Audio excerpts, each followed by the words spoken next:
Hello, good evening, नमस्कार। मैं हूँ आरजे अंकिता, आप सबके साथ फिर से लेकर जिंदगी का सफर आप सबके लिए on radio Udaan of flight of life. तो दोस्तों, मैं फिर से हाजिर हूँ आप सबके लिए एक बहुत प्यारी सी स्टोरी लेकर।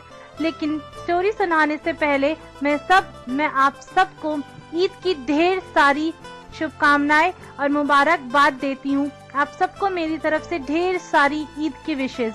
तो दोस्तों, आज हमारी प्यारी सी स्टोरी का नाम है दूसरी शादी। तो शुरू करते हैं हमारी कहानी। आज कुल्फी वाले के दुकान पर रोज से कुछ ज्यादा ही भीड़ थी। शादियों का सीजन था और लोग तफरी के मूड में थे। कपड़ों की दुकानों में थान की थान खुल रही थी। चूड़ी वाला लोगों की कलाइयां पकड़ते पकड़ते परेशान हो गया था और घंटाघर से तीसरी गली में रहने वाला प्रकाश ब्रास बैंड वाला तो कुछ ज्यादा ही बिजी था। ऐसा लग रहा था कि वो बैंड वाला नहीं बल्कि इंफॉर्मेशन एंड ब्रॉडकास्टिंग मिनिस्टर हो। इसी चहल पहल के समंदर के एक शांत कोने में एक बड़ी सी साड़ियों की दुकान थी। उस साड़ियों की दुकान में गद्दे बिछे हुए थे। गद्दों पे सफेद चादरें थी और गद्दों के ऊपर सैकड़ों किस्म किस्म की साड़ियां पड़ी हुई थी। गद्दों के बगल में छोटे छोटे बेंच लगे हुए थे जिसमें कस्टमर्स बैठे हुए थे। दाहिने से तीसरी बेंच पर बैठी हुई करीबन 23 या 24 साल की लड़की ने अपनी माँ से कहा, मम्मा, मैं ना हिस्ट्री के नोट्स लेकर आती हूँ। वो धीरे धीरे दुकान की सीढ़ियों से उतरी, एक साइकिल रिक्शा किया और निकल दी। वो रिक्शे वाला गलियों गलियों होते हुए ट्रैफिक से जूझते हुए मार्केट से निकल गया और एमजी रोड के फराटेदार सड़क पर फराटेदार से रिक्शा चलाने लगा। रिक्शे वाले ने पहले राइट लिया, फिर लेफ्ट लेकर सिविल लाइन से होते हुए 20 मिनट बाद उस शहर के बाहर एक नदी के पास रिक्शा रोक दी। लड़की का नाम था रितु, जो कि यहाँ हिस्ट्री के नोट्स नहीं बल्कि अपने कॉलेज के खासम खास दोस्त से मिलने आई हुई थी, जिसका नाम था आनंद। आनंद रितु को देखते ही गले लगा लेता है। रिक्शे वाले को इस जगह पर ऐसे नज़ारे देखने का हैबिट हो गया था, इसलिए उसने पीछे मुड़कर इस नज़ारे को देखा, थोड़ा सा अपने आप को एंटरटेन किया और अपने रास्ते चल दिया। आनंद और रितु धीरे से नीचे उतरे और नदी के पानी में पांव डालकर बैठ गए। हाथों में हाथ, आंखों में डूबता हुआ सूरज और मन में एक दूसरे से करने के लिए बहुत सारी बातें। बहुत खूबसूरत मौसम था उस दिन, बहुत खूबसूरत एनवायरनमेंट। सूरज धीरे धीरे डूब रहा था और बहुत तेज हवाएं चल रही थी। बहुत खूबसूरत मौसम था, बहुत खूबसूरत सीन था। रितु आनंद से पूछती है, तो शादी कर रहे हो ना कल? आनंद उससे कहता है, हाँ, और कोई चारा भी तो नहीं था। बहुत मुश्किल से चोरी से तुमसे मिलने आया हूँ यहाँ। रितु पूछती है, तो क्या पहन रहे हो कल तुम?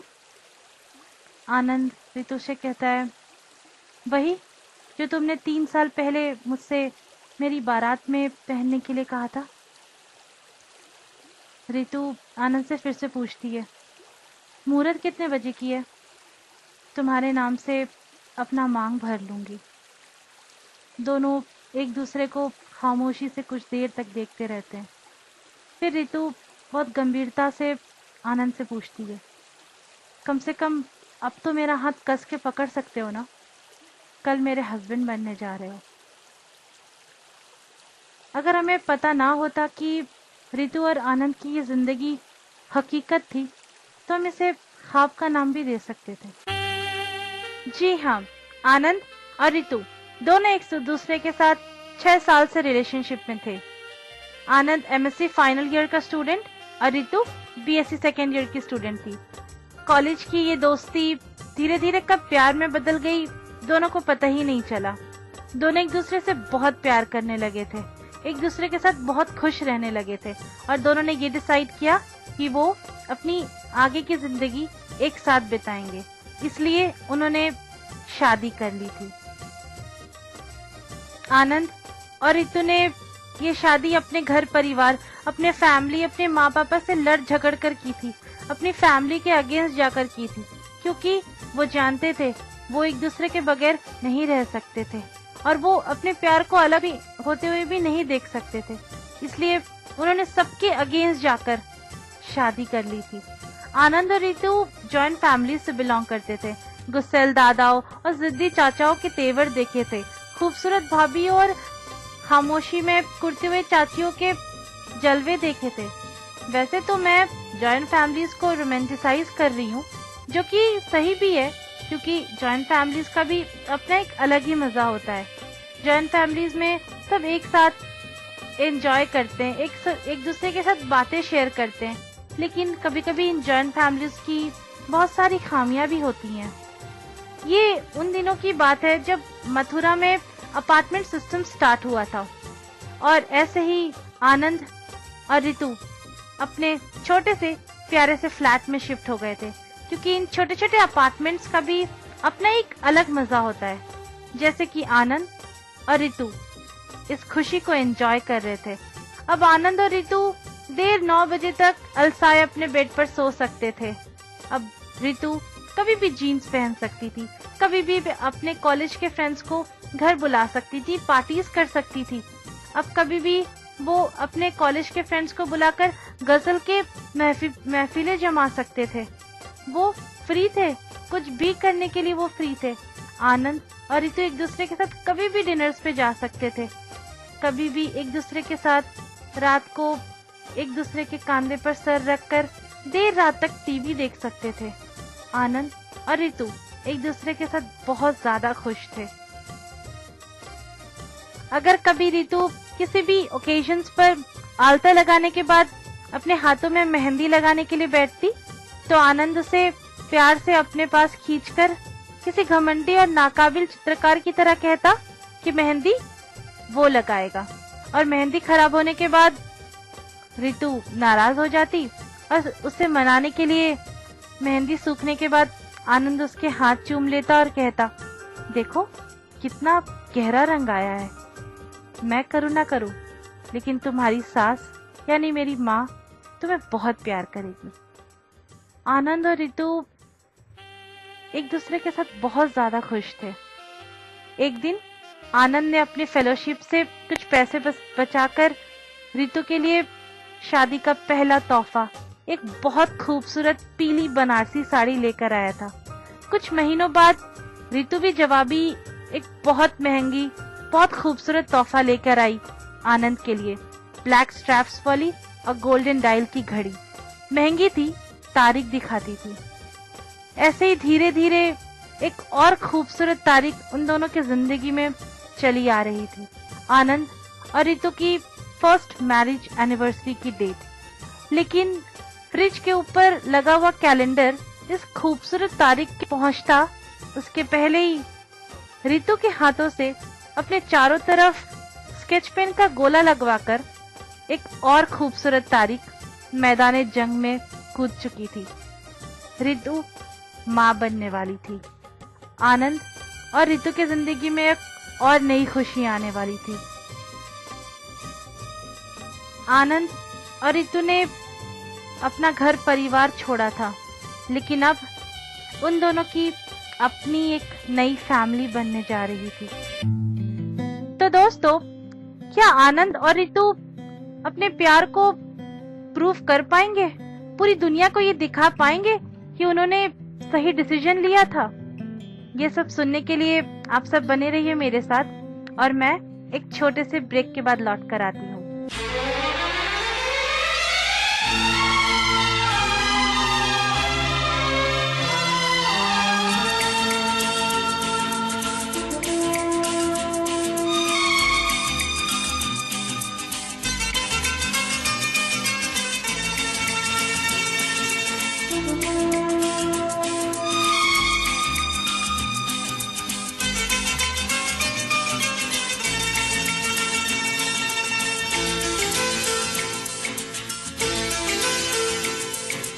हमने घर छोड़ा रस्मों को तोड़ा है, हमने घर छोड़ा है, रस्मों को तोड़ा है, दूर कहीं जाएंगे, नई दुनिया बसाएंगे।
बस एक बार किया है मैंने तुझे प्यार किया है, बस एक बार किया है मैंने तुझे प्यार किया है।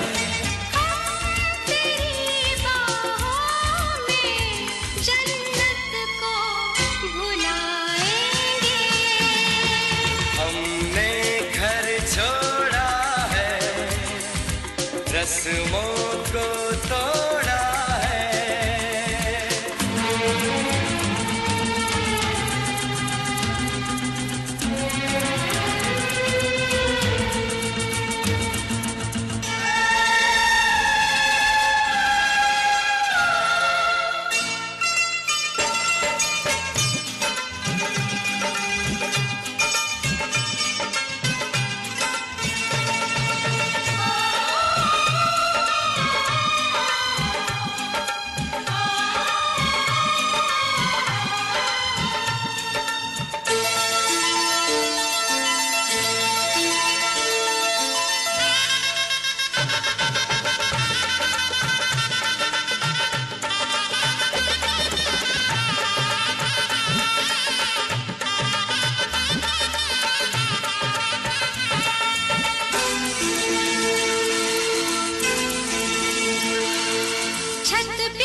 मुझको गले से लगा ले, प्यार के इस मंदिर को चाहत से सजाएंगे। हमने घर छोड़ा है, रस्मों को तोड़ा है, हमने घर छोड़ा है, रस्मों को तोड़ा है, दूर कहीं जाएंगे, नई दुनिया बसाएंगे। हमने घर छोड़ा है, रस्मों को तोड़ा है।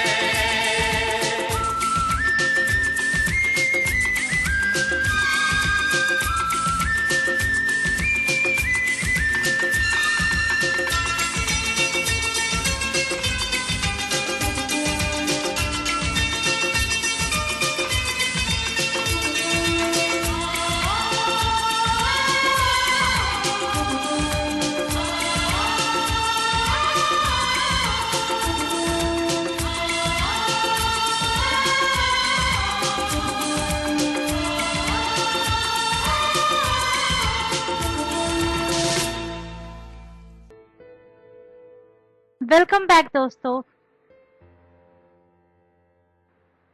दोस्तों, मुझे लगता है ये रिश्ते पैसेंजर ट्रेन की तरह एक लंबे सफर की तरह होते हैं।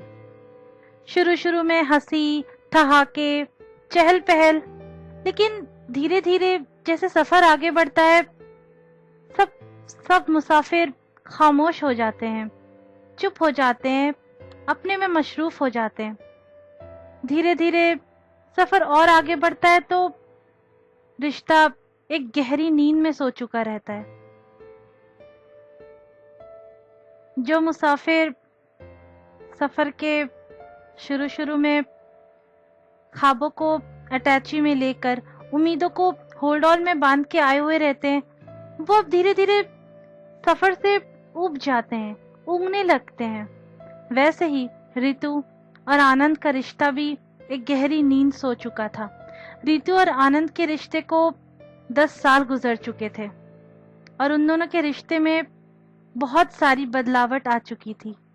उन दोनों के रिश्ते में अब वो प्यार, वो खुशी नहीं थी, था तो सिर्फ खालीपन। इन दोनों मुसाफिर के एक और हमसफर भी था, उनकी छोटी सी 9 साल की बेटी खुशी। अब इस रिश्ते के ट्रेन के कंपार्टमेंट में हंसी नहीं गूंजती थी, लोग एक साथ मिलकर खाना नहीं खाते थे, क्रॉसवर्ड्स नहीं सॉल्व करते थे। ऐसा नहीं था कि रितु और आनंद के बीच गहरे मतभेद आ चुके थे, कोई गहरी करवाहट थी, लेकिन होती तो शायद अच्छा रहता। कोई भावना तो होती, कोई रीजन तो होता इस रिश्ते की कमजोर होने की, लेकिन ऐसा कुछ भी नहीं था। दोस्तों, बड़े शहरों की शादियों में अक्सर अकेलापन का जोंक लग जाता है, और जब तक इस जोक पर अपने साथी के साथ का नमक नहीं छिड़को तो ये जोक कभी नहीं मरता। वैसे ही रितु और आनंद के रिश्ते में बहुत दूरियां आ गई थी। ना वो दोनों एक दूसरे से देर तक बातें करते थे, ना वो दोनों एक दूसरे से छोटी छोटी बातें शेयर करते थे, ना वो शाम को वॉक्स पर जाते थे, ना संडे को शाम को बैठकर राशन की लिस्ट बनाते थे, ना थर्सडे को सब्जी मंडी जाकर बड़े बड़े थैले लेकर ठेले के सामने कटहल पर मोल भाव करते थे। सब कुछ चेंज हो चुका था। पिछले 5 साल से रितु और आनंद मुंबई आ चुके थे, लेकिन वो अपने छोटे से प्यारे से फ्लैट में महज 2 फ्लैटमेट्स बन के रह गए थे। दोनों के बीच ज्यादा बातचीत भी नहीं होती थी। अब आनंद बहुत बड़े फार्मास्यूटिकल कंपनी में असिस्टेंट वाइस प्रेसिडेंट हो चुका था। वो अक्सर घर लेट आता, सबके सोने के बाद अकेला खाना खाता। अपनी बेटी की पेरेंट टीचर मीटिंग मिस करने लगा था आनंद। अपने घर के बगल के पार्क के सीट पर 4 साल से नहीं बैठा था। रितु आनंद से इस सब बारे में बात करना चाहती थी, आनंद को बताना चाहती थी कि उसके और आनंद के रिश्ते में कितनी सारी दूरियां आ चुकी हैं। आनंद के साथ बैठकर इस मामले में बात करना चाहती थी, इस चीज को सॉल्व करना चाहती थी, अपने बीच की दूरियों को मिटा देना चाहती थी। लेकिन एक ही घर में रहने के बावजूद भी आनंद और रितु बहुत बहुत मुश्किल से बात कर पाते थे, या वो मुश्किल मिलते थे वो दोनों, क्योंकि आनंद हमेशा अपने ऑफिस के मीटिंग्स में या क्लाइंट्स के साथ बिजी रहता था। तब वो रितु को कब टाइम देता? कभी कभी अक्सर रितु अपने पहले अलसाई हुई दोपहरों के बारे में सोचती, खूबसूरत शामों के बारे में सोचती जो वो आनंद के साथ बिताती थी। पहले के बारे में सोचती जब आनंद और रितु एक साथ हाथों में हाथ डालकर नदी के पानी में पांव डालकर बैठते थे। लेकिन अब ये सब कुछ भी नहीं था। खूबसूरत मोमेंट्स जो आनंद और रितु पहले गुजारते थे, वो सब बस रितु के लिए यादें बन के रह चुकी थी।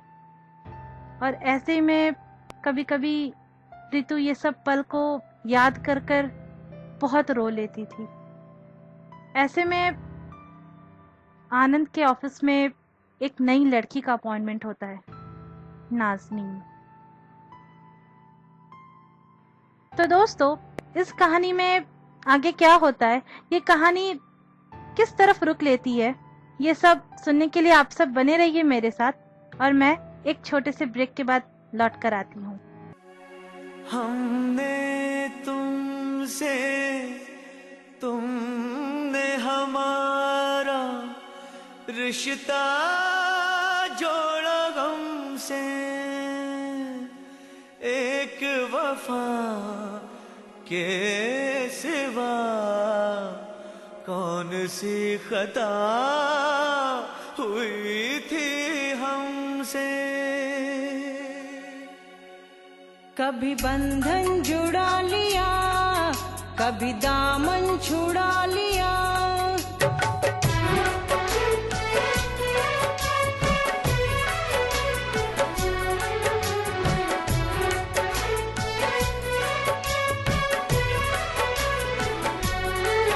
कभी बंधन जुड़ा लिया, कभी दामन छुड़ा लिया, कभी बंधन जुड़ा लिया, कभी दामन छुड़ा लिया।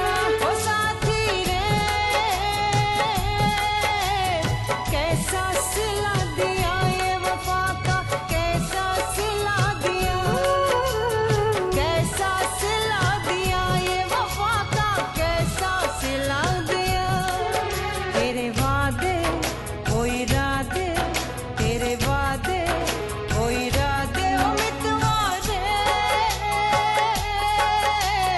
सब कुछ भुला दिया ये वफा का, कैसा सिला दिया, सब कुछ भुला दिया ये वफा का, कैसा सिला दिया।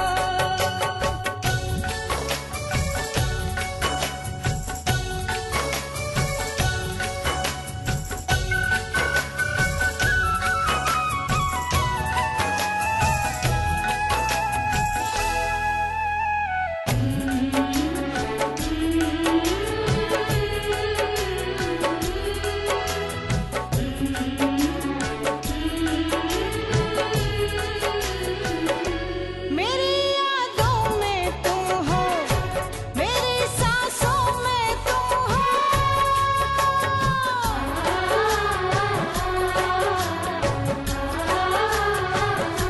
मगर तुम जाने कैसी गलतफहमी में गुम हो। तुम्हारे घर को मंदिर देवता तुमको बना लिया, तुम्हारे घर को मंदिर देवता तुमको बना लिया, देवता तुमको बना लिया। तेरे वादे ओ इरादे, तेरे वादे ओ इरादे, ओ मितवा रे, सब कुछ भुला दिया ये वफा का, कैसा सिला दिया, सब कुछ भुला दिया ये वफा का, कैसा सिला दिया।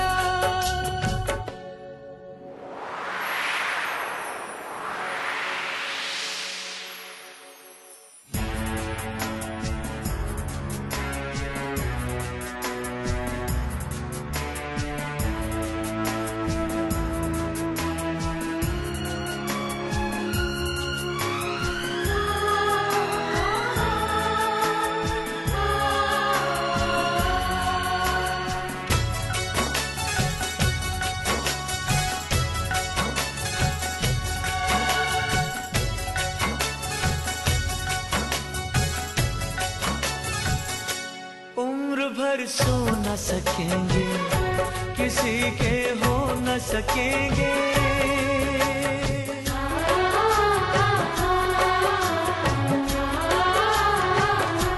अजनबी तुम हो जाओ, गैर हम हो न सकेंगे, किसी बेगाने की खातिर तुमने अपनों को भुला दिया, किसी बेगाने की खातिर तुमने अपनों को भुला दिया, तुमने अपनों को भुला दिया। आओ अपनों को भुला दिया। तेरे वादे वो इरादे, तेरे वादे वो इरादे ओ साथी रे, सब कुछ भुला दिया। ये वफा का कैसा सिला दिया, सब कुछ भुला दिया। ये वफा का कैसा सिला दिया।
जन्म जन्मों का नाता चंद लम्हों में मिटा दिया। जन्म जन्मों का नाता चंद लम्हों में मिटा दिया। चंद लम्हों में मिटा दिया। तेरे वादे वो इरादे, तेरे वादे वो इरादे ओ मितवारे, सब कुछ भुला दिया। वफा का कैसा सिला दिया, सब कुछ भुला दिया। वफा का कैसा सिला दिया। कभी बंधन जुड़ा लिया, कभी दामन छुड़ा लिया। कभी बंधन जुड़ा लिया, कभी दामन छुड़ा लिया। ओ साथी रे, कैसा सिला दिया। ये वफा का कैसा सिला दिया, कैसा सिला दिया। ये वफा का कैसा सिला दिया, कैसा सिला दिया। ये वफा का कैसा सिला दिया। उम्मीदवारे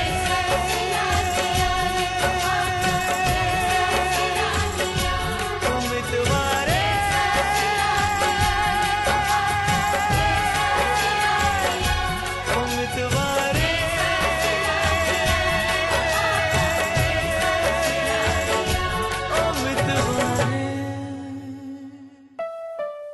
वेलकम बैक दोस्तों। आनंद के अब दो बहुत अच्छे दोस्त बन चुके थे, एक एक्सेल शीट्स और एक प्रेजेंटेशंस। आनंद हर वक्त इन्हीं के साथ टाइम बिताता था और जब इनके साथ नहीं होता तो ये सोचते हुए टाइम बिताता था कि एक्सेल शीट्स और प्रेजेंटेशंस में क्या होना चाहिए। लेकिन आनंद हमेशा से ऐसे नहीं था। वो तो यारों का यार होता था, मस्तीखोर था, खुश मिजाज इंसान था। गाना गाता था, गिटार बजाता था और कभी कभी तो हैंड रेसलिंग में किस्मत और चीटी दोनों साथ दे जाती तो वो हैंड रेसलिंग भी जीत जाता था। और मिमिक्री तो इतनी अच्छी करता था कि ऐसा लगता था एक बेंच में दिलीप कुमार, ओम प्रकाश, मिथुन चक्रवर्ती सब एक साथ बैठे हो। दोस्त तो कहते थे कि इस पागल इंसान का जन्म सबके चेहरे पे मुस्कान लाने के लिए हुआ है। लेकिन ना जाने कब धीरे धीरे सब बदलने लगा।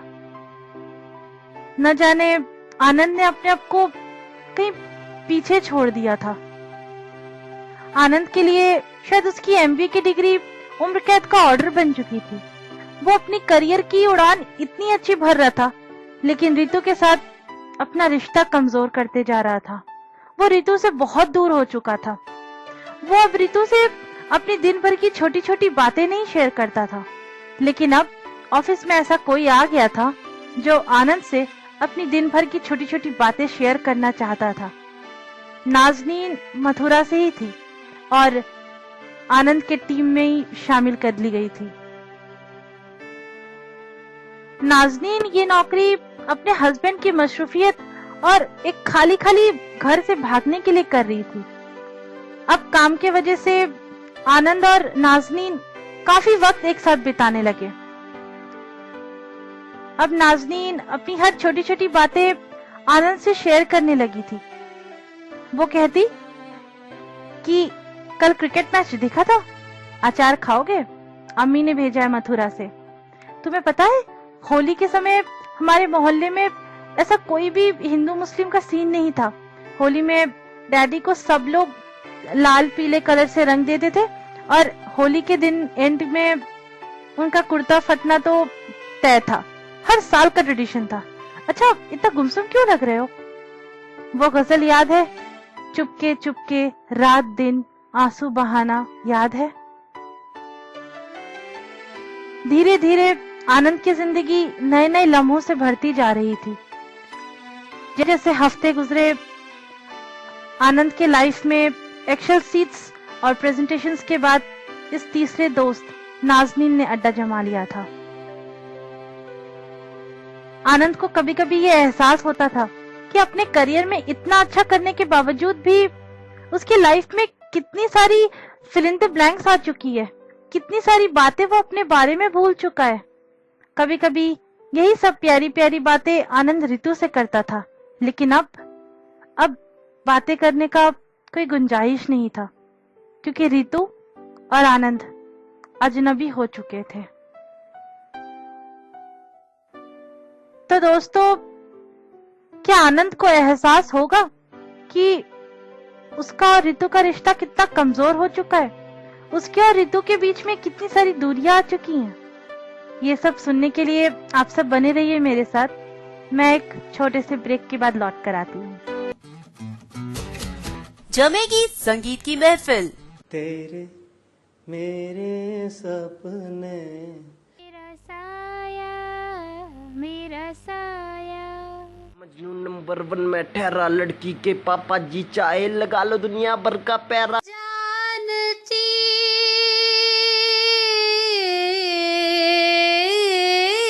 और रहता नहीं। होगी जजेस में नोक झोंक। सोनी सर, मैं आपके साथ सहमत नहीं हूँ। स्टैंड बाय क्या है यार, मतलब आप देखो। नहीं देखिए, एक नहीं मेहनत अच्छी की है तो 150 एंट्री है हमारे पास। किसको बेशक हो, मैं कहता हूँ संजीव जी, अगर 400 भी एंट्री है तो जिसने मेहनत की है उसको थोड़ा सा चांस तो एक मिल सकता है ना। उड़ान आइडल हर शनिवार रात 9 बजे से सिर्फ रेडियो उड़ान पर। For more info log on to www.radioudan.com। Happy listening. दृष्टि दिव्यांगजन के सपनों को देता पंख।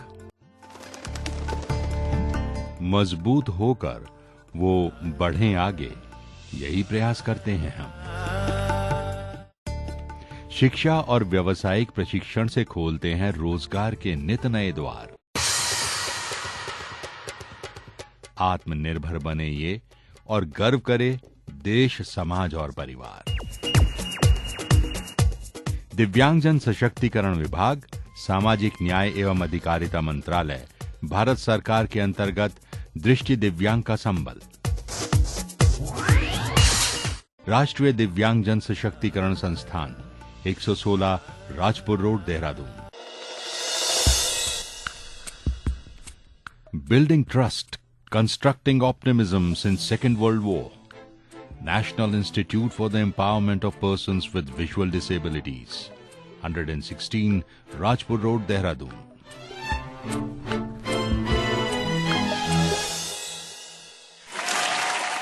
वेलकम बैक दोस्तों। आज आनंद अपने ऑफिस पहुंचा तो उसके डिपार्टमेंट में पार्टी का माहौल था। नाज़नीन का बर्थडे था आज। आनंद ने नाज़नीन के लिए अपने ऑफिस के नीचे से व्हाइट रोजेस का एक बुके लाया और उसके कैबिन में जाकर उससे कहा, हैप्पी बर्थडे नाज़नीन, सॉरी मुझे पता नहीं था। नाज़नीन ने कहा, थैंक यू आनंद, लेकिन शायद जिसे सबसे ज्यादा मेरे बर्थडे के बारे में पता होना चाहिए था, शायद उसे ही नहीं पता था। यू नो आनंद, पता है मैंने अशरफ से कहा कि आज मेरा बर्थडे है, आज शाम को हम कहीं डिनर पे चलते हैं। तुम्हें पता है उसने क्या कहा? उसने कहा कि हम तुम्हारा बर्थडे वीकेंड में सेलिब्रेट कर लेंगे। एक्चुअली आज मेरी बहुत इंपॉर्टेंट क्लाइंट मीटिंग है।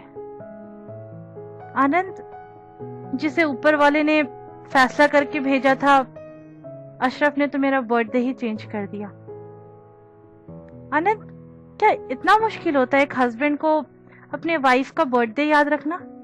इतना मुश्किल होता है एक सुबह अपने वाइफ को एक प्यारा सा फूल देकर हैप्पी बर्थडे कहना, उसका बर्थडे याद रखना, उसके बर्थडे पर उसको स्पेशल फील करवाना, घर जल्दी लौट आना।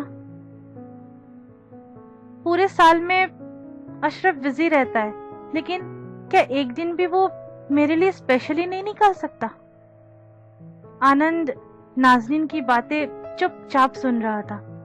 आनंद को ऐसा लग रहा था कि ये एक दोस्त की बताई हुई कहानी नहीं है, बल्कि उसे ऐसा फील हो रहा था कि उसकी जिंदगी का अपना फोटो फ्रेम उसकी आंखों के सामने चल रहा हो। आनंद भी तो ऐसे ही करता था। पिछले 10 सालों में मुश्किल से 1-2 बार उसने रितु को स्पेशल फील करवाया हो। शायद 10 सालों में 5 बार उसने रितु के बर्थडे के शाम को एक अनइम्पॉर्टेंट, एक अनजान क्लाइंट के साथ बिजनेस के फिजूल बातों में लगाया हो। क्या इतना मुश्किल होता है एक हस्बैंड को अपनी वाइफ का बर्थडे याद रखना, सुबह एक प्यारा सा फूल देकर उससे हैप्पी बर्थडे कहना, घर आने का जल्दी वादा करना?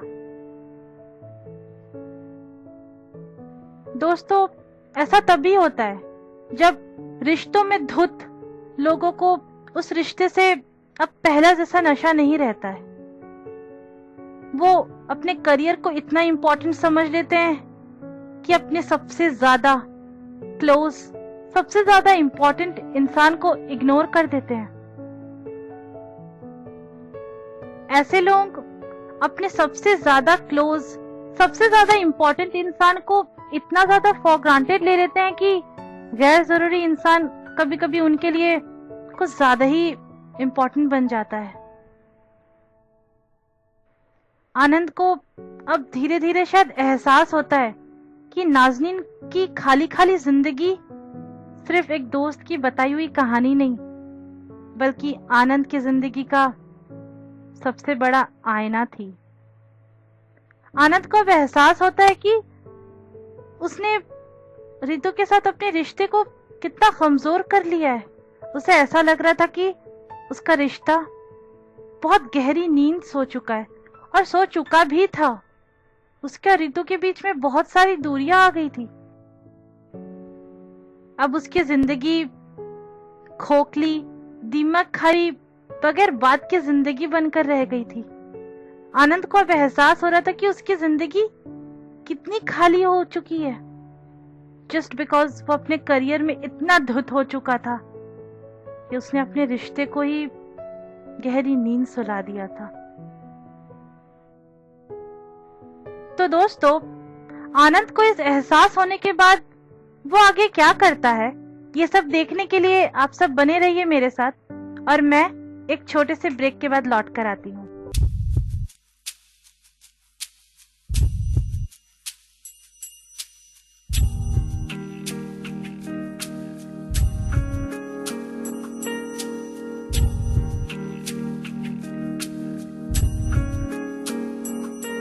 कितनी बातें याद आती है, तस्वीरें सी बन जाती है, मैं कैसे इन्हें भूलूं, दिल को क्या समझाऊं। कितनी बातें कहने की है, होठों पर जो सहमी सी है, एक रोज इन्हें सुन लो, क्यों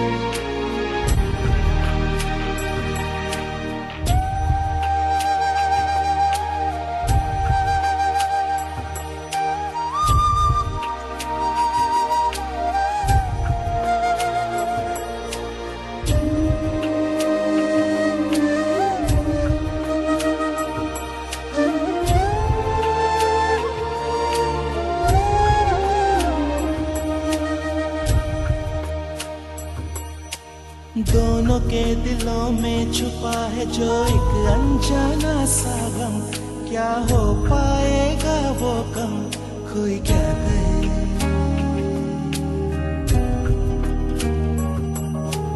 दोनों ने कभी जिंदगी के एक मोड़ पे थी जो पाई, है कैसी वो तन्हाई, कोई क्या कहे। कितना वीरान है ये समा,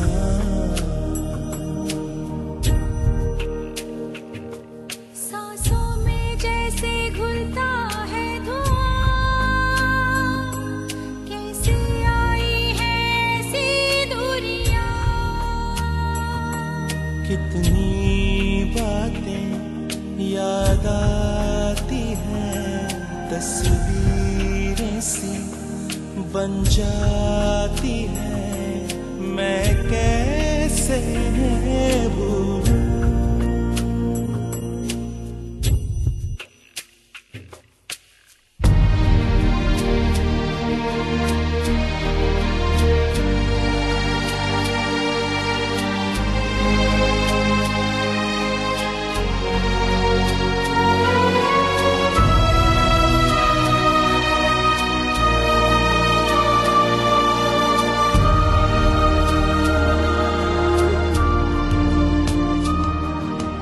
तुमसे आज यूं मिलके दिल को याद आए लम्हे कल के, ये आंसू क्यों है छलके, अब क्या कहे।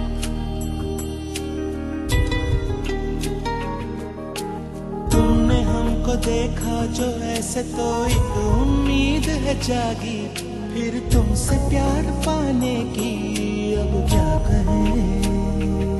आ गए हम कहाँ से कहाँ, देखे मुड़ के ये दिल का कारवां, कैसे आई है ऐसी दूरियां। कितनी बातें कहने की है होठों पर जो सहमी सी है, एक रोज इन्हें सुन लो, क्यों ऐसे गुमसुम हो।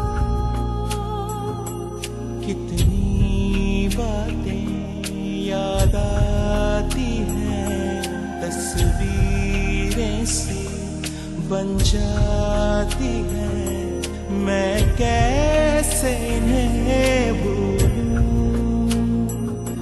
दिल को क्या समझाऊं।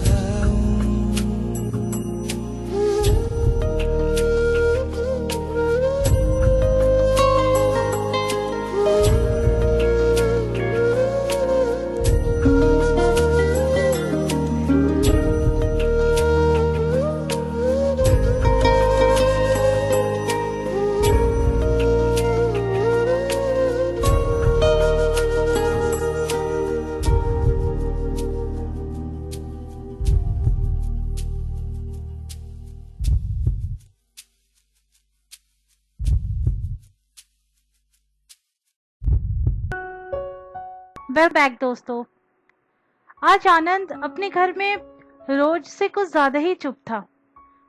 वो दाढ़ी बनाते बनाते अचानक से रुक गया और अपने आप को बहुत देर तक आईने में देखता रहा। आनंद शायद कुछ ढूंढ रहा था।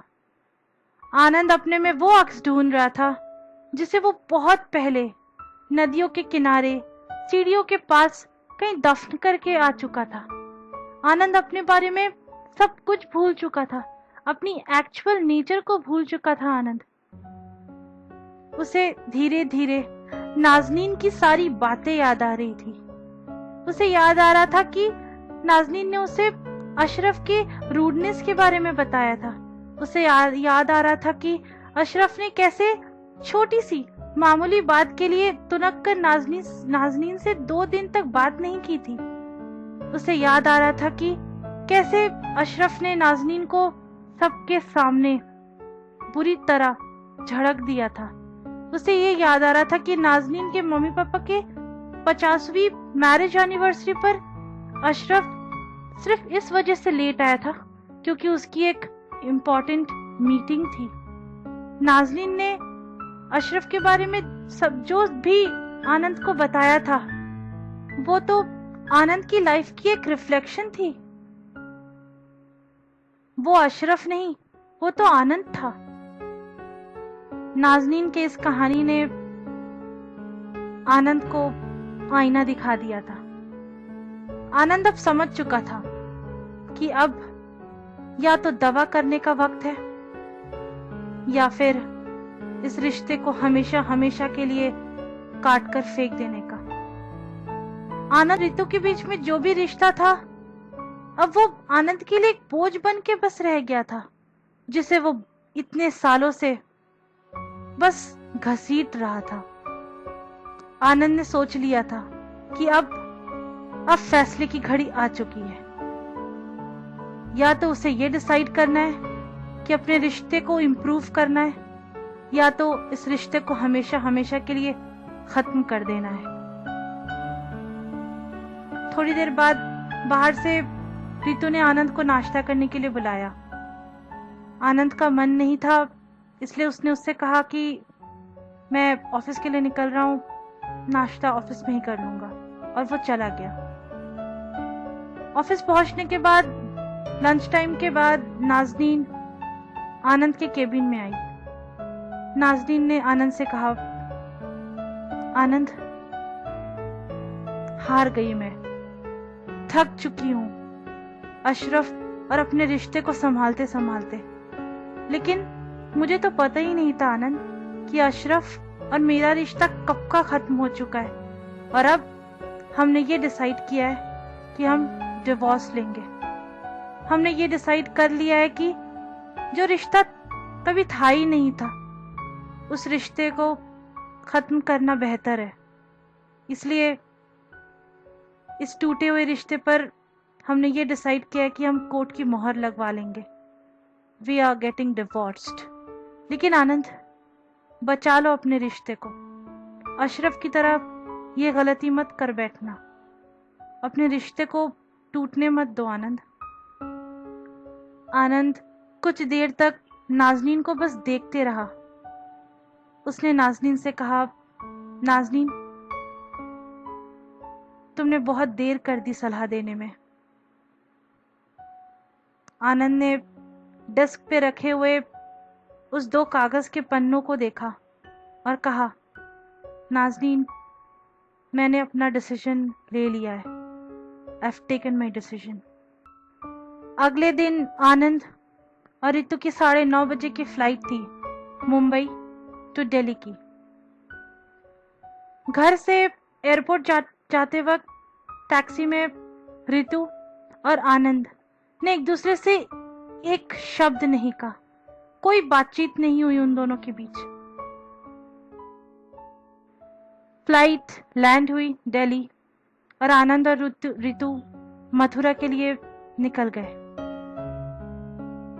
आज उन्हें शाम को 4 बजे फैमिली कोर्ट में पेश होना था। उनकी टैक्सी कोर्ट की तरफ जा ही रही थी कि अचानक से टैक्सी किसी और तरफ मुड़ गई। रितु ने अचानक से आनंद से पूछा, ये हम कहाँ जा रहे हैं आनंद? टैक्सी लेफ्ट टर्न ली और अच्छी खासी चौड़ी एमजी रोड पर दौड़ने लगी। फिर टैक्सी लेफ्ट मुड़ी और सिविल लाइंस से होते हुए करीबन 10 मिनट बाद नदियों के किनारे सीढ़ियों के पास पहुंच गई। टैक्सी रुकी। टैक्सी में से आनंद उतरा और उसने रितु को जोर से गले लगा लिया। आनंद ने रितु से कहा, I am sorry Ritu, I am really sorry. मैं बदल गया था, लेकिन अब मुझे पहले जैसा बनना है। हेल्प करोगी मेरी? I love you Ritu and happy birthday. Ritu और आनंद धीरे धीरे सीढ़ियों से नीचे उतरे और नदी के पानी में पांव डालकर बैठ गए।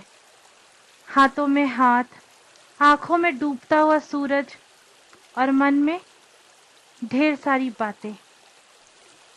आनंद ने रितु को देखा और उससे कहा, अब तो मेरा हाथ कसकर पकड़ सकती हो ना?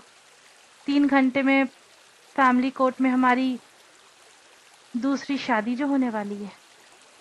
ये सुनते ही रितु की आंखों में आंसू आ जाते हैं और वो आनंद के गले लग जाती है।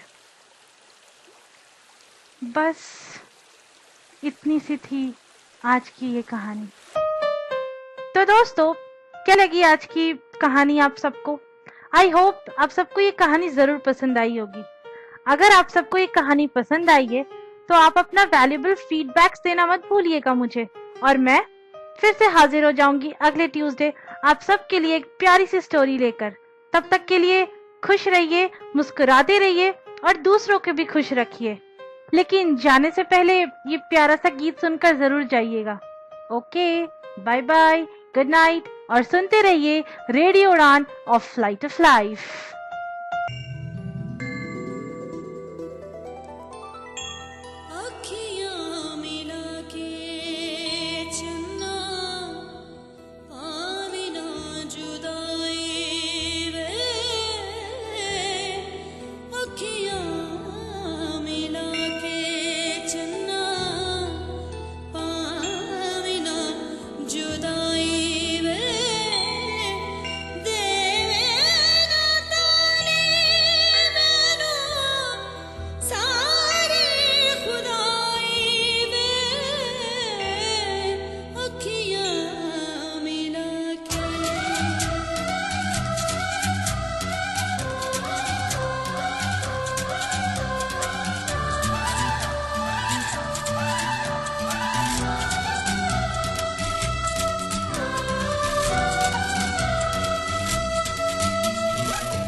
जमुना से भी पावन तेरा मेरा बंधन, तेरा प्रेम है फुलवारी और मेरा मन है आंगन।